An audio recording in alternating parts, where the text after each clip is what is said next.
Court TV has just confirmed that the family of Tupac Shakur is investigating a potential link between the murder of Tupac and Sean Diddy Combs. This coming from attorney Alex Spiro, who represents Tupac's family. Now, this investigation had been previously reported by unnamed sources, but earlier today, Spiro confirmed to our Court TV team that he and a team of investigators has been hired. Sean Combs allegedly had business dealings with Dwayne Keefe D. Davis, who will go on trial next March for the murder of Tupac. This was back in 1996.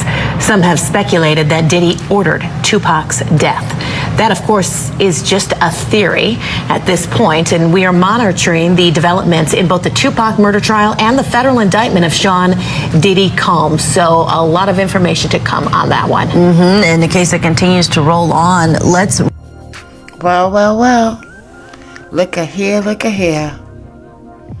So Diddy is being blamed for Pac's passing by Tupac's family. Finally, guys, it looks like the truth is going to come out about this.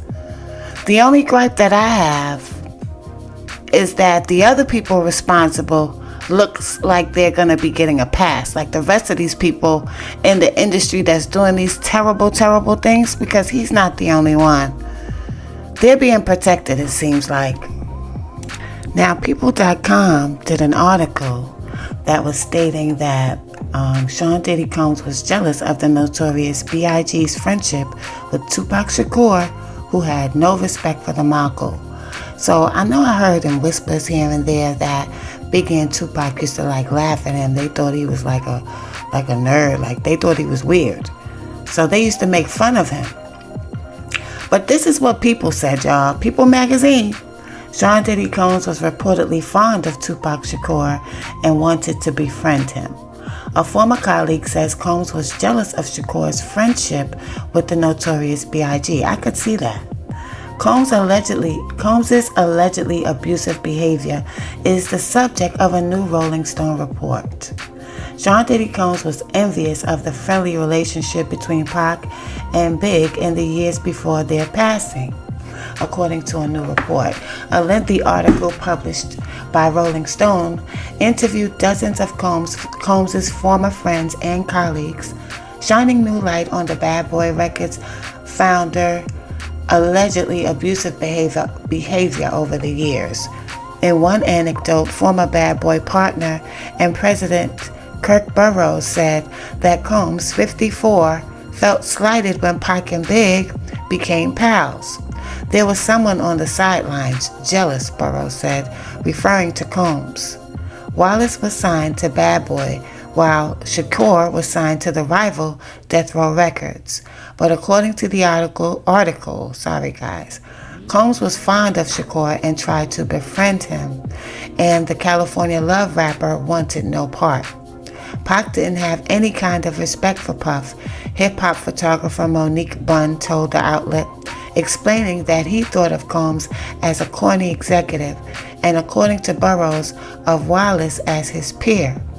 Bunn said that everything got blown out of proportion after a 1994 incident in which Shakur was shot 5 times in a New York City recording studio, as the rapper thought that Combs and his Bad Boy crew had set him up. But now in hindsight, it looks like that's the way Diddy wanted it to look like, because remember, he had released that song, Who Shot Ya? It wasn't up to Big to release the song. It was Diddy that released the song, and he was feeding this whole narrative. He had it all planned out. He had his plans already, everybody. Hostility soon grew between Shakur and Wallace, and in September 1996, Shakur passed away in a drive-by shooting in Las Vegas at age 25. Less than a year later, Wallace was shot and taken out in Los Angeles at age 24. Bunn told Rolling Stone that Wallace had plans to leave Bad Boy shortly before he passed away. I know for a fact because he told me that, she said.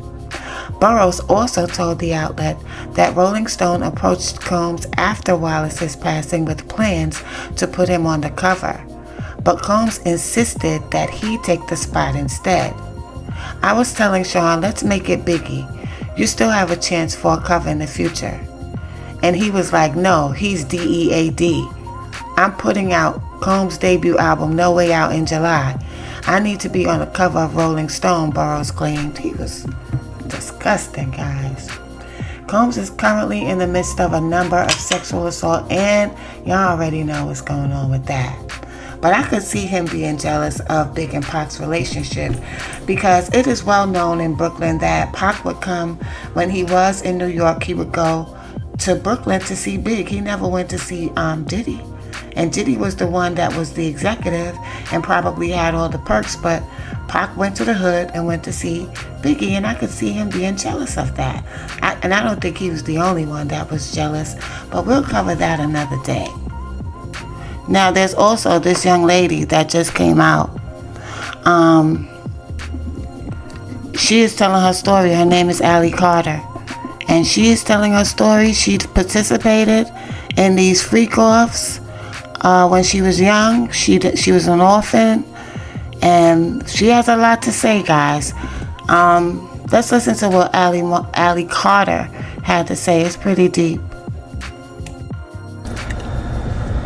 I have been screaming underwater since I was 3 months old. I went into foster care at 13, 14. We tried to do a case against Riverside County Child Protective Services because Riverside County, do you hear me? Riverside County Child Protective Services was involved in my trafficking.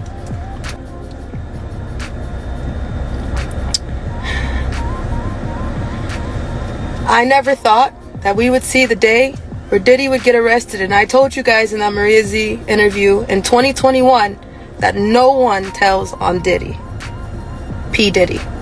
Alright? Just the same way nobody tells on Denzel Washington. We tried to back up.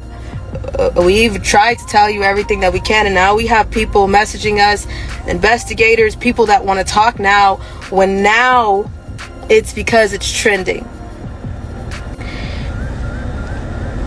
We're still not on the subject of the kids. All the adults are covering their asses. All the adults are, I left at a certain time, yet you knew children were there.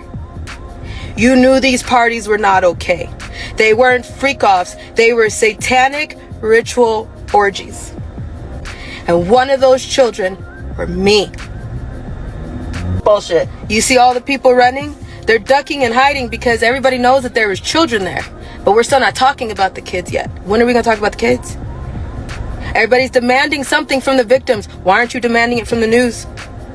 You know he's about to turn into another Epstein, and then the list follows and it circles back into a web. So why isn't anybody demanding any information on the kids? Do you think that thousands of bottles worth of baby oil was for thousands of who? $65,000 worth of hot dogs and pizza was for who? Trafficking over the border was for who?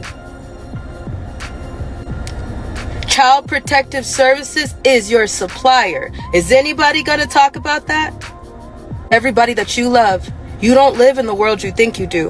Everybody that you think is not guilty is about to show you who they really are. I've been screaming for years. So now, if you see me over here trying to live a normal life and tying up loose ends as justice, mind your fucking business. Or don't.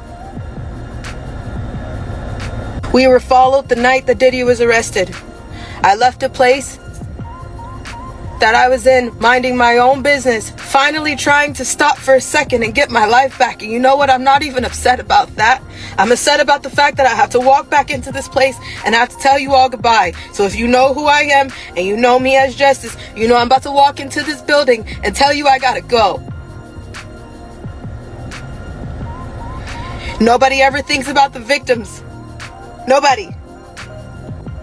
We're not talking about the victims that are still going through the shit right now with other people who are running to cover their ass and deleting their social medias. Pink, Megan Fox, Tyra Banks, Steve Harvey. We got legal evidence to drop. I just don't know what's the point. Yeah. I was at a Diddy party. I was one of the party favors. But I told you, nobody tells on Diddy. Maria Z, I did that interview in 2021. 7 months ago.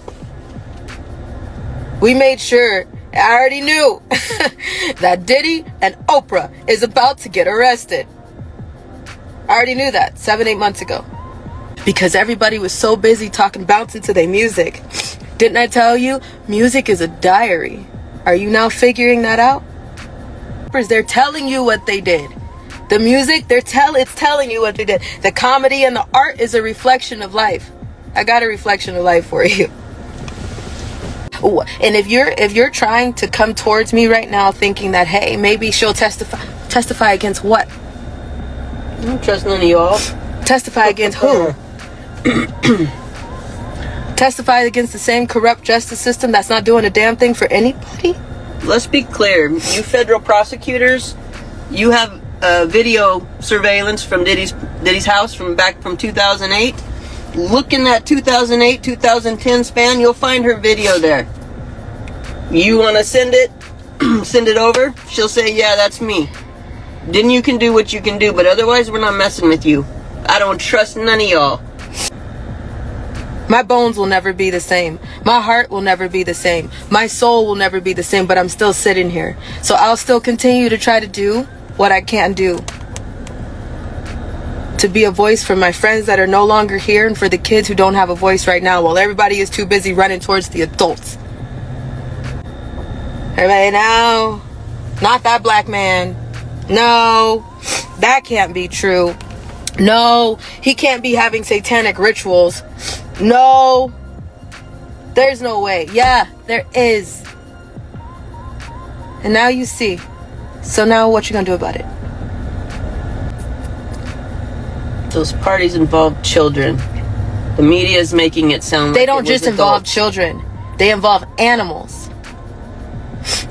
The adults who are swearing up and down, I left at 1 o'clock in the morning. You shouldn't have been there in the first place. You shouldn't have been there. And on top of that, if you knew that there were children coming in after a certain hour, why the hell didn't you say anything until right now? Coward. All these people, I knew he was crazy, so you guilty. I told you everybody guilty. Why? Because why? You covered your ass. Denzel, you a damn liar. Lecrae, you a damn liar. Get into this, the more surreal it becomes. This is crazy. And I think that if all of the names are revealed, it's going to cause a stir because unfortunately, a lot of Americans are brainwashed. They really look at these people like they know who they are, and they are in shock when they find out these things about these people's personalities behind closed doors. I have to say, I was shocked about a few things I've heard over the years as well. So I don't knock anyone for being shocked. But I don't think this young lady was so passionate in what she was just saying. I doubt if she's lying. And she even challenged law enforcement to go look through the tapes and the videos in 2008 and they will see her there. So don't come in my comments saying she's capping, because she's telling the police and law enforcement officials to go through the videos that they have and go through 2008. She's there. So this is deep, y'all. I don't think they're going to release all the names. It's going to be too much for the public. They can't handle it. They can't handle the truth. And that is the truth. The public cannot handle the truth, y'all. But let me know what you guys think in the comments. Talk to me. Peace and love. Treatment.